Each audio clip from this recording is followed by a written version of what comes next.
რადიო ნედეფემის სარეკლამო სამსახური 595-04-103.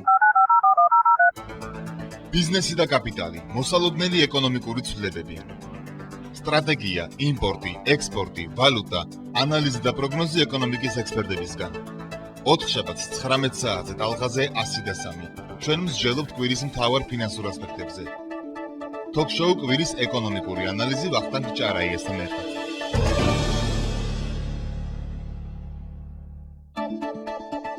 თქვენ უსმენთ Talk-show-ს კვირის ეკონომიკური ანალიზი ვახტანგ ჭარაიასთან ერთად ტალღაზე 103.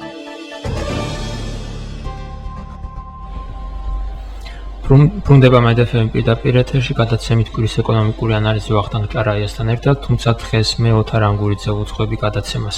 დავაგრძელებთ საუბარს ქალბატონ ლია ელიავასთან ერთად. ქალბატონ ლია, თქვენ ახსენეთ საუბრისას ბლუმბერგის სისტემა. თქვენ თუმცა მეორე მხრივ საზოგადოებაში არ იმუსირებს აზრი, რომ ბლუმბერგი არის შეუცვლელი სისტემა, ყველაზე ეფექტური სისტემა და ყველაზე კარგი სისტემა, რომელიც არის დღეს მორგებული მსოფლიო სისტემაში, რომელიც უშუალოდ გაცვლით კურსებს არეგულირებს და რომელიც არის ბანკთა შორის ბირჟა, ეგრეთ წოდებული ბირჟა, ასე ვთქვათ. თქვენ როგორ ფიქრობთ, რა არის ამ ბლუმბერგის სისტემაში ისეთი უარყოფითი, რომელითაც ჩვენ შეიძლება ეს დავტოვოთ და სხვა, ვთქვათ, ბირჟა გამოვიყენოთ ვალუტის კურსის დასადგენად? ბლუმბერგის საინფორმაციო სისტემა, ასე ვთქვათ, ძალიან კარგი არის ვალუტის სპეკულაციებისთვის. დიახ, როგორც ფორექსი, მაგრამ იმისთვის, რომ ცენტრალურმა ბანკმა, ჩვენ შემთხვევაში ეროვნულმა ბანკმა დაადგინოს თავისი ეროვნული ვალუტის ოფიციალური კურსი, აი ეს სპეკულაციები ნამდვილად არ გამოადგება.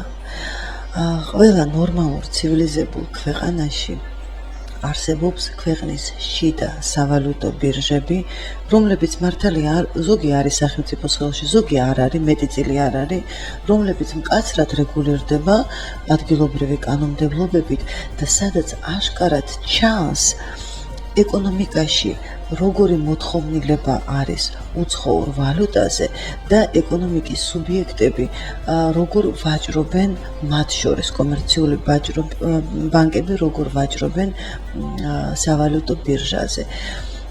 ეს პროცესი არის დიდწილად ღია მთელი საზოგადოებისათვის, ყველა ბიზნესმენისათვის პრაქტიკულად გასაგები პროცესი არის და აი ასეთ პირობებში, როდესაც ცენტრალური ბანკი შეიმუშავებს გარკვეულ მეთოდოლოგიას თუ როგორ დაადგინოს სავალუტო კურსი, ეს არის ყველაზე მისაღები მოდელი იმისთვის, რომ რეალურად ჩვენ ვიცოდეთ, როგორი არის ჩვენი ეროვნული ვალუტის კურსი. თორემ ბლუმბერგს გააჩნია გარკვეული შეზღუდვები, თქვენი მინიმალური კაპიტალი უნდა იყოს არანაკლებად 1 მილიონისა, ვაჭრობა 3 მილიონის, რაღაცა თავისი ფილოსოფია გააჩნია ბლუმბერგს, რომელიც შესაძლოა არის არ იყოს მოთხოვნადი ადგილობრივ სავალუტო ბირჟაზე და თქვა ამ ბირჟაზე შეიძლება მონაწილეობა მიიღოს ვაჭრობაში სხვა ეკონომიკის სუბიექტებმა. მე ამას რატომ ვიცახი?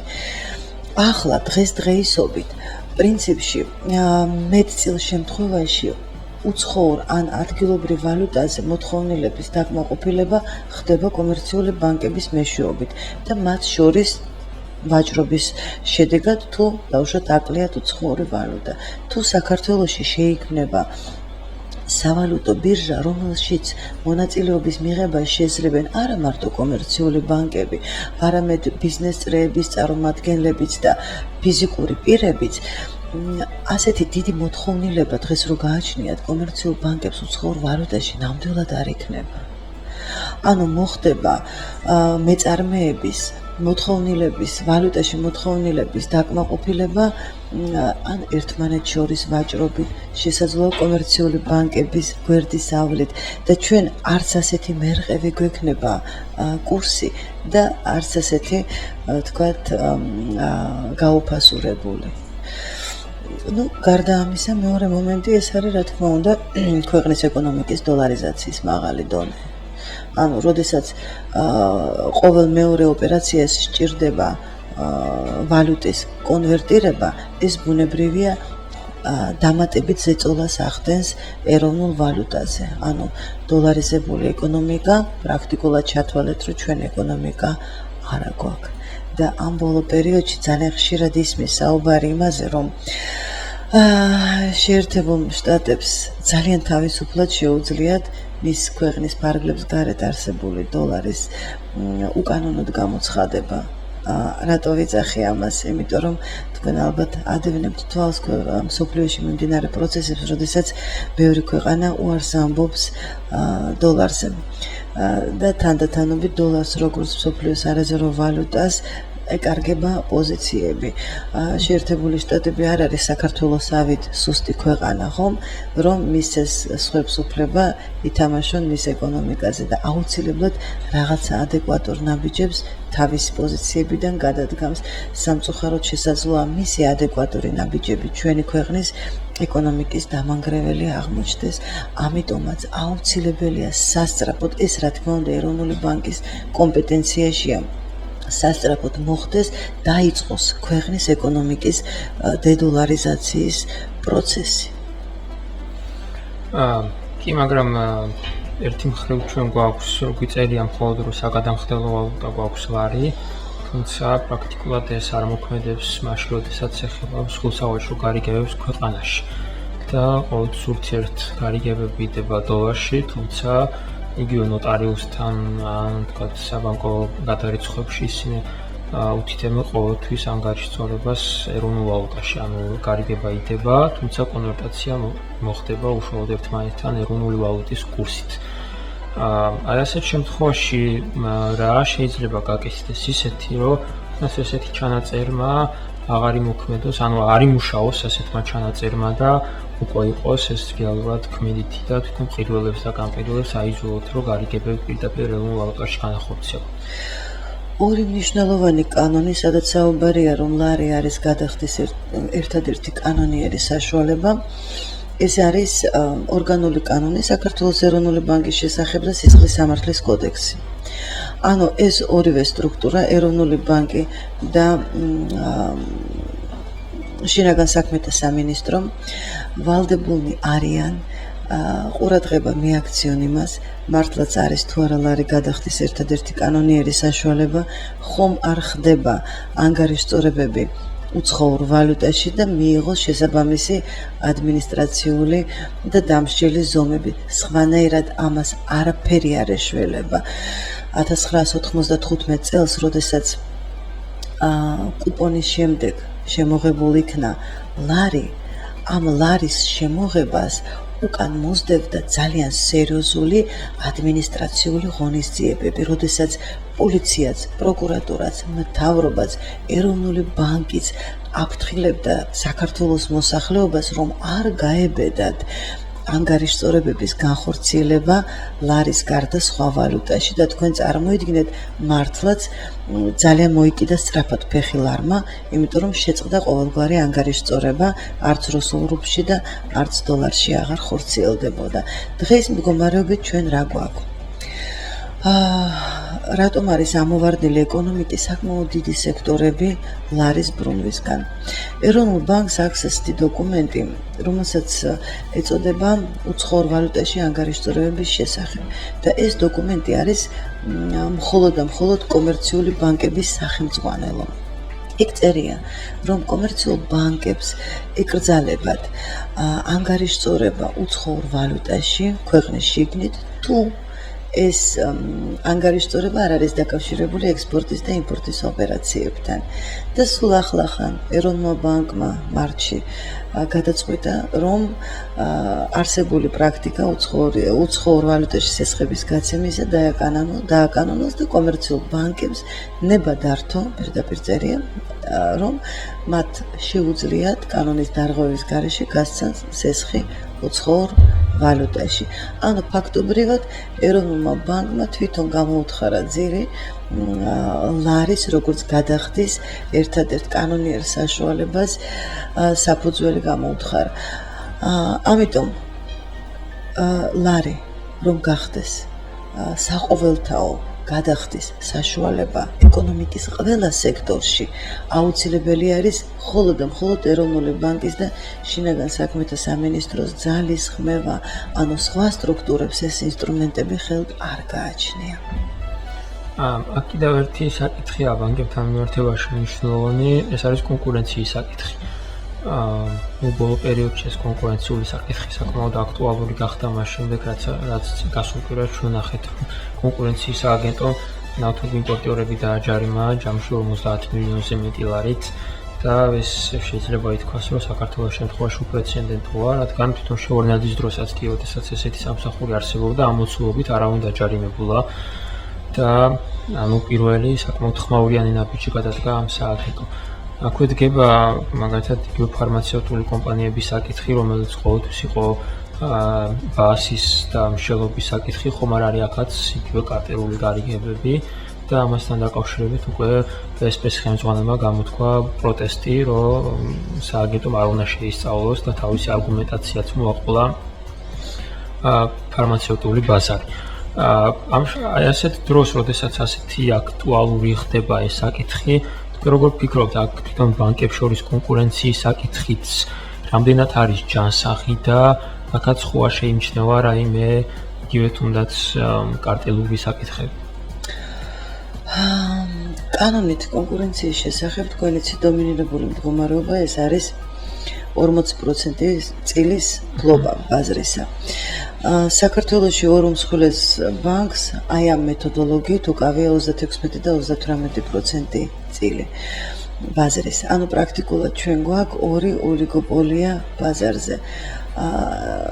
ჩემზე უკეთ მოგეხსენებათ, რომ ცივილიზებულ ქვეყნებში დომინირებული მდგომარეობა შემოიფარგლება 20 ან ზოგან 25%-ით.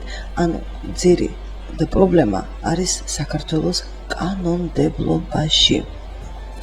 პრაქტიკულად კონკურენციის შესახებ კანონი ეს არის აი მორგებული კანონი საქართველოში არსებულ ოლიგოპოლიებზე, ამან მონოპოლიასაც ვერ დაარქმევით, იმიტომ რომ მონოპოლიური კონკურენციას გარკვეული თავისი დადებითი ეფექტი აქვს ეკონომიკაზე.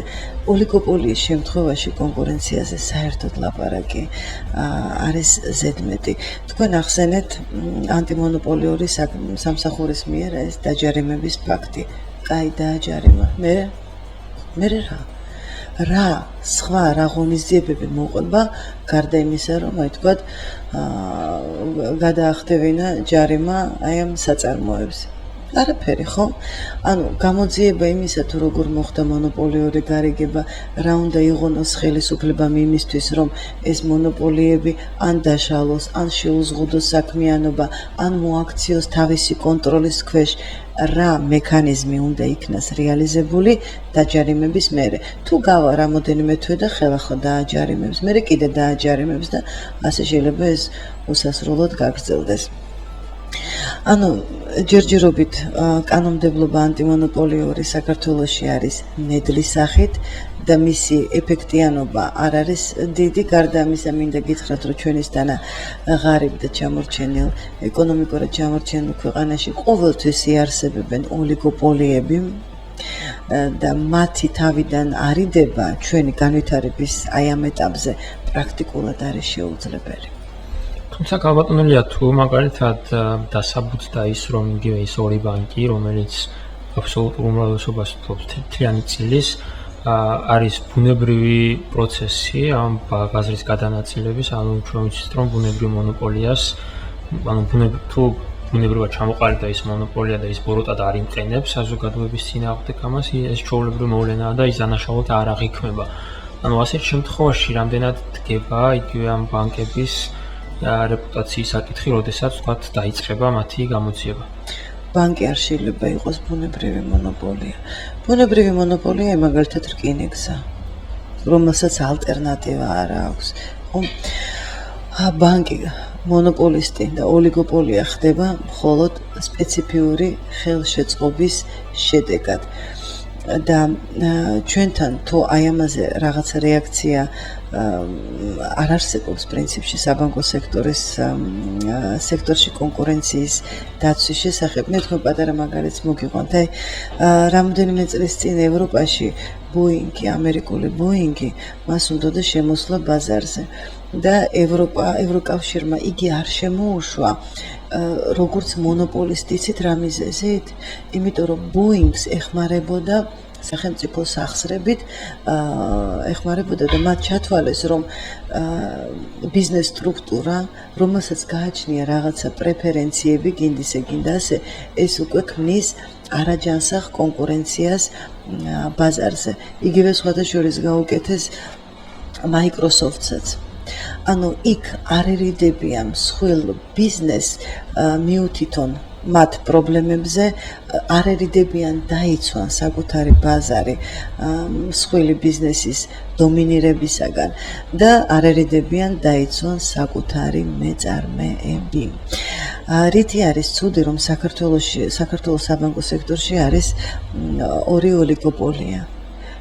იმით არის ცუდი, რომ ზარალდება როგორც მთლიანად საბანკო სექტორი, ასევე ზარალდება მისი მომსახურების მომხმარებელი. ჩვენ ზარალდებით იმით, რომ არაკონკურენტობის პირობებში საპროცენტო განაკვეთები საბანკო პროდუქტებზე, ნებისმიერ პროდუქტზე არის ძალიან მაღალი. თქვენ გახსოვთ, აქ იყო ბანკის შემოსული HSBC. რაღაცაც რატო წავიდა სწორედ იმიტომ, რომ მას უნდა ემუშავა დაბალ საპროცენტო განაკვეთებში. ისეთი სიტუაცია შეუქმნეს, რომ გააქციეს აქედან. აი ეს არის კონკურენციის არარსებობა ეკონომიკის რომელიმე სექტორში. რეკლამის დროა რადიო მედეფემის ეთერში, დაგიბრუნებით სულ მალე. თქვენ უსმენთ ток-შოუს კვირის ეკონომიკური ანალიზი. ვახტანგ ჭარაიასთან ერთად ტალღაზე 103. ბრუნდება მედეფემი პირდაპირ ეთერში, გადაცემით კვირის ეკონომიკური ანალიზი ვახტანგ ჭარაიასთან ერთად, თუმცა დღეს მე ოთარ ანგურიძე უძღვები ეთერს და დღეს ჩემი სტუმარია ქალბატონი ლია ელიავა. ქალბატონი ლია, ჩვენ საუბრობთ ამ გამოყოფაზე, დედამხედველობის სამსახურის, საუბრობთ იგივე ლარის გაცვლით კურსთან დაკავშირებით, თუმცა კიდევ ერთი ძალიან მნიშვნელოვანი საკითხია მონეტარული ინსტრუმენტი, რომელიც არის რეფინანსირების სესხი და რომელიც მუდმივად ყოველკვირეულად შეიძლება ითქვას მზარდია ჩვენს ეკონომიკაში და ყოველკვირეულად გარკვეულ რაოდენობას აწვდის ეროვნული ბანკი. თუმცა მეორე მხრივ ფინანსთა სამინისტრო ცდილობს სხვადასხვა მეთოდებით ამ თანხის უკან ამოღებას, თუმცა იმდენად დიდია ეს მასშტაბურობა ეროვნული ბანკის, რომ მაგალითად თითქმის 300 მილიონითაა გაზრდილი ამ თვეში ეროვნული ბანკის მხრიდან რეფინანსირების სესხი. ანუ ეს პრაქტიკულად ის აწვდის ეკონომიკას იმ ლაის მასას, რაც რეალურად მას არ ჭირდება. თუმცა ის არგუმენტი, რომელსაც ეროვნული ბანკი ამასთან დაკავშირებით იშველიებს, არის ბანკების ლიკვიდურობის შენარჩუნება და გაზრდა. მე მინდა კითხოთ, რამდენად არის ეს ლიკვიდურობა საზრუნავი ეროვნული ბანკის და ამისთვის რატომ უნდა აძლევდეს, ასეც რომ ვთქვათ, ეროვნული ბანკი, მით უმეტეს, როდესაც ბანკი არის კომერციული ორგანიზაცია და ის მისი ოპერაციებიდან აქვს ის მოგება, რომ მას პრაქტიკულად არ უნდა დაუდგეს ლიკვიდურობის პრობლემა. თქვენ სწორედ ბრძანებთ, ბანკი არის კომერციული ორგანიზაცია, მაგრამ როგორც მე ვთქვი, კიდე გავიმეორებ, ეს არის არა მარტო კომერციული ორგანიზაცია, ეს არის ცენტრალური ბანკის ფულად საგრეთო პოლიტიკის გატარების მექანიზმი, ინსტრუმენტი. გარდა ამისა, ბანკი არის პრაქტიკულად ფინანსური პირამიდა. მას ყოველთვის აკლია ფული. და ყველა ცენტრალურ ბანკს თავის აქტივში გააჩნია კომერციული ბანკების ლიკვიდობის მხარდაჭერის ისეთი ინსტრუმენტი, მაგალითად, როგორიც არის ეროვნულ ბანკსაც აქვს ერთდღიანი სესხები, ან ერთდღიანი დეპოზიტები. ამ სესხებს უწოდებენ overnight სესხებს, ანუ დღეს აღებული, ხვალ უნდა დააბრუნო. ეს სესხები მართლაც არის კომერციული ბანკების დროებითი ლიკვიდობის პრობლემის მოგვარების საშუალება. თუმცა ეროვნული ბანკის განცხადებით, რატომღაც რეფინანსირების სესხებს მან შეარქვა ლიკვიდობის დროებითი პრობლემების მხარდაჭერის სესხები, რაც პრინციპულად არასწორი განმარტება არის ზოგადად რეფინანსირების სესხის. არ შეიძლება ერთი კვირის განმავლობაში კომერციულ ბანკს ჰქონდეს ლიკვიდობის პრობლემები და ეს ბანკი არ იყოს ფინანსურად შერყეული ან პრაქტიკულად გაკოტრებული ბანკი. თუ ეროვნული ბანკი იმიტომ აძლევს კომერციულ ბანკებს ლიკვიდობის მხარდაჭერის სესხს, რომ მათი ფინანსური მდგომარეობა არის შერყეული და გვიმალავს ამას, ამით ეროვნული ბანკი ჩადის დანაშაულს. ანუ პრაქტიკულად გაკოტრებულ ბანკებს ამყოფებს მოტივტივე მდგომარეობაში და უბრალოდ ახანგრძლივებს მათი გაკოტრების მომენტს, ანუ მომავლისთვის გადადებს. მაგრამ მე უფრო დიდი ეჭვი მაქვს არა ამისა, არამედ იმისა, რომ ეს რეფინანსირების სესხი კომერციული ბანკების გარკვეული რაოდენობისათვის პრაქტიკულად წარმოადგენს საკრედიტო საქმიანობის არასაბაზრო წყაროს. და ამ სესხს ღებულობენ ძირითადად ის ბანკები, ვისაც შეუძლია რაღაცა ჩადოს გირაოთი, სესხის გირაოთი ეროვნულ ბანკში. რამ აძლევს ამის თქმის საფუძველს?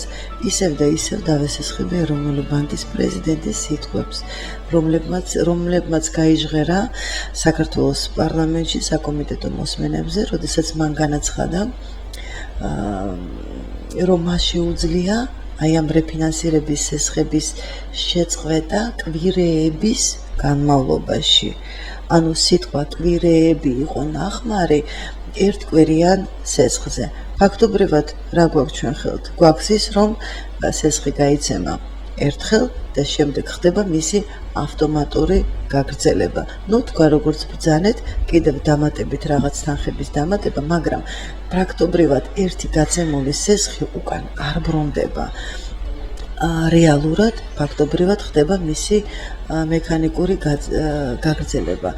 ვადის, ხვდება თუ არა რეფინანსირების სესხი ეკონომიკაში?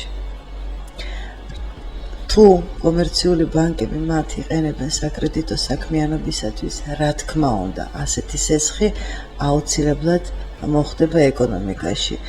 თუმცა ისიც მინდა გითხრათ, რომ ესეთი მილიარდობით ლარი კომერციული ბანკების ხელთ რომ მოხდეს ეკონომიკაში, ჩვენი ინფლაციის მაჩვენებელი ავარდებოდა მომენტალურად 2 და 3 ნიშნა ციფრამდე, ღმერთმა დაგვიფაროს და ეს რა თქმა უნდა იმოქმედებდა კიდევაც სავალუტო კურსზე. ჩვენ ამას არ ვხედავთ. ეს ასე არ არის. მაშინ რაშია საქმე? სად მიდის ეს მილიარდობით ლარი? საქმე მაშინ გახოთ, რომ თვითონ ეროვნული ბანკი იძახის, რომ ვინაიდან მე ვხმარობ ისეთ მონეტარულ ინსტრუმენტს, როგორიც არის სადებოზიტო სერტიფიკატები, ანუ ამომაქ ლარი ეკონომიკიდან კომერციული ბანკების მეშვეობით, მე მას ვაწოდი რეფინანსირების სესხს, იმიტომ რომ არ გაუფუჭდეთ ბალანსები. ეს ალბათ ესეთი ნომინალური ახსნა. სესხმა როგორ უნდა იმოქმედოს ბალანსი ისე, რომ ან ეკონომიკაზე მოახდინოს რაიმე ზეგავლენა, ან თვითონ საბალანსო უწყისებს. ასე განგვიმართავს ეროვნული ბანკის პრეზიდენტი. თუმცა აქ მეორე მომენტიც არის, არ არის გამორიცხული, რომ კომერციული ბანკები ახდენენ აი ამ თანხების კონვერტირებას უცხოურ ვალუტაში და იყენებენ სავალუტო ბირჟებზე სათამაშოდ, ან იგივე ფორექსზე დამატებითი შემოსავლის მიღებისათვის. იგიც არ გამორიცხოთ. რატომ არ არის გამორიცხული?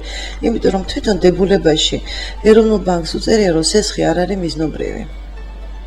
ანუ ბანკს შეუძლია აიღოს ეს სესხი და ნებისმიერი საქმიანობისათვის გამოიყენოს ეროვნულ ბანკს პრაქტიკულად ხელი აქვს დაბანილი მისი მიზნობრიობის შემოწმებისაგან. აი ასეთი ძალიან ცუდი, როგორ გითხრათ, ცუდი მონეტარული პოლიტიკის, არაეფექტიანი მონეტარული პოლიტიკის გატარების მომსწრენი ვართ ჩვენ და ეს სიტუაცია თუ არ შეიცვალა, ჩვენი ქვეყანა სულ ყოველთვის იქნება არა მარტო განვითარებადი, უარესი, უბრალოდ ელემენტარულად ღარიბი და ჩამორჩენილი ქვეყანა. ქალბატონია, თვითონ ბანკის ხელმძღვანელობა ყოველთვის ამბობს, რომ როდესაც არის სესხი ერთდღიანი ან 7 დღიანი, ის როდესაც დგება მისი დაბრუნების დღე, ბანკები უკან აბრუნებენ ამ თანხას და ამით მე აუზრდი ფულის მასას რეალურად ყოფ იგივეს, რაც არის. ვაცლევ, მაძლევენ რაღაც რამოდენიმე დღეში ან ერთ დღეში. ანუ ესეთი არგუმენტი რამდენად არის მყარი და რამდენად შეიძლება იყოს პროფესიულ წრეებში მიღებული. ეროვნული ბანკი რო აძლევს ეს ცხადია, უკან რომ უბრუნებენ ეს არ არის ცხადი. ანუ ფაქტობრივად ერთხელ გაცემული სესხი რჩება კომერციული ბანკების განკარგულებაში, როგორც ასეთი და როგორც აღნიშნე, უგრძელდება ავტომატურად ხელშეკრულებას ვადა. კი, ფაქტობრივად ერთი და იგივე თანხა არის. ეს არ არის ამოღებული და დაბრუნებული თანხები. და ეს არ არის ნორმალური მონეტარული პოლიტიკა. ეს არ არის ნორმალური გამოყენება მონეტარული პოლიტიკის ისეთი მნიშვნელოვანი ინსტრუმენტისა, როგორიც არის რეფინანსირების სესხი. უფრო კარგად იქნებოდა შესახედი, უფრო პატიოსანი იქნებოდა. იცით, რომ გაეკეთებინა ეროვნულ ბანკს ამ როგორც ამას სხვა ცენტრალური ბანკები აკეთებდნენ. სჭირდება კომერციულ ბანკს ფული, მიეცი. კი, შენ ხარ ბოლო ინსტანციის კრედიტორი, მაგრამ მიეცი ღიად, უნდა 3 თვით, უნდა 6 თვით, მიეცი სესხად. ანუ რა საჭირო იყო ეს ერთკვირიანი, მაიმუნობა სხვანაირად მე ამას ვერ დავარქვე, ვიცით?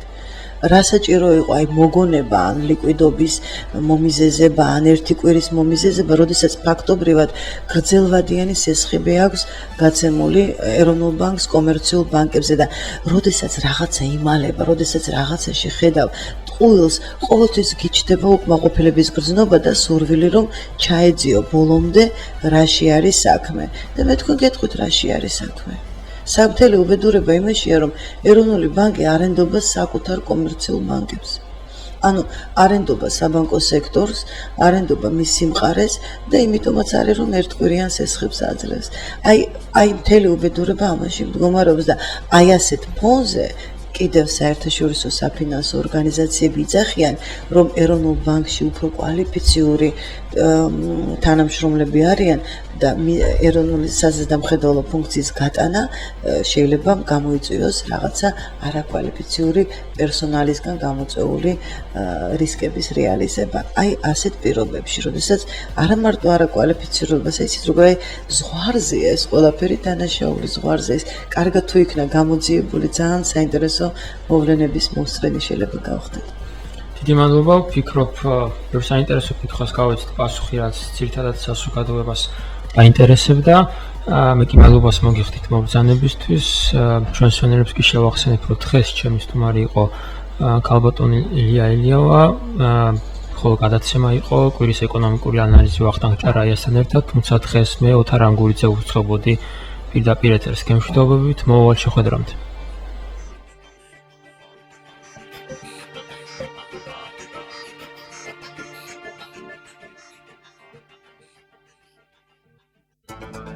ბიზნესი და კაპიტალი მოსალოდნელი ეკონომიკური ცვლილებებია.